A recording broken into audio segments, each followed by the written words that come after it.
Jauh sebelumnya, apa itu pengertian otoritas jasa keuangan?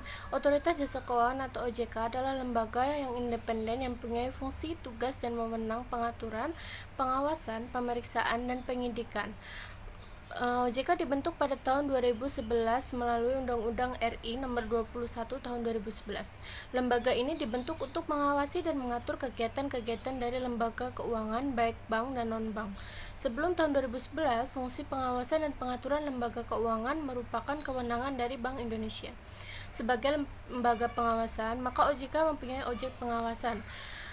Lembaga yang menjadi objek pengawasan dalam wewenang OJK adalah lembaga yang berkecimpung di dalam sektor jasa keuangan. Secara umum, OJK membagi lembaga tersebut dalam golongan sebagai berikut, yaitu yang pertama lembaga jasa keuangan di sektor perbankan, kedua lembaga jasa keuangan di sektor pasar modal, dan ketiga lembaga jasa keuangan di sektor perasuransian dan pensiunan, dana pensiunan, lembaga pembiayaan, dan lembaga jasa keuangan lainnya. Aspek pengawasan OJK, pertama ada pengaturan dan pengawasan mengenai kelembagaan bank. Yang kedua ada pengaturan dan pengawasan mengenai kesehatan bank. Yang ketiga ada pengaturan dan pengawasan mengenai aspek kehati-hatian bank.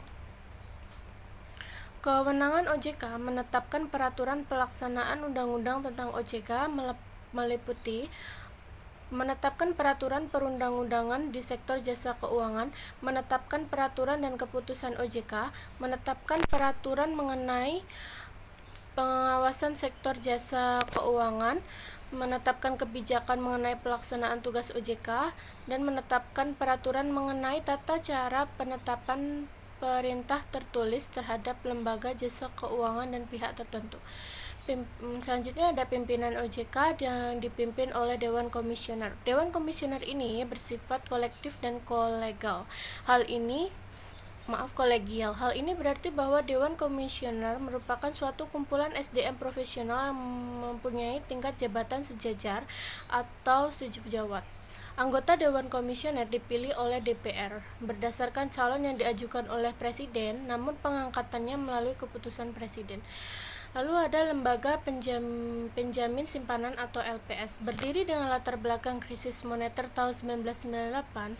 Untuk mencegah penarikan dana yang terus-menerus, pemerintah pada saat itu segera mengeluarkan kebijakan dan memberikan jaminan atas seluruh kewajiban pembayaran bank, termasuk kewajiban untuk mengembalikan uang nasabah yang disimpan di bank atau blanket guarantee. Dalam melaksanakan tugas dan wewenangnya, LPS bersifat independen, transparan, dan akuntabel. LPS mempunyai dua fungsi utama, yaitu menjamin simpanan nasabah penyimpanan dan turut aktif dalam memelihara stabilitas sistem sesuai dengan peran dan kewenangannya.